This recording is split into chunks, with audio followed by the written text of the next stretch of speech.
Hi friends, this is Debbie here from Southern Delight. Well, I have another idea that I wanted to pass along to you for Valentine's Day.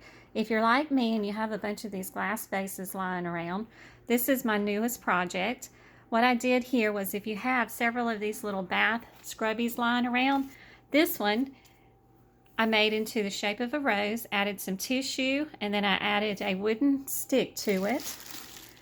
Inside of the glass vase, I have added just a few little items I had made, some melt and pour soaps. In one of my videos that is on my channel there, I did a melt and pour soap video.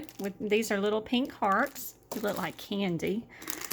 This right here is just some little facial pads that I happened to pick up. And then I have a heart bath bomb that I put in here.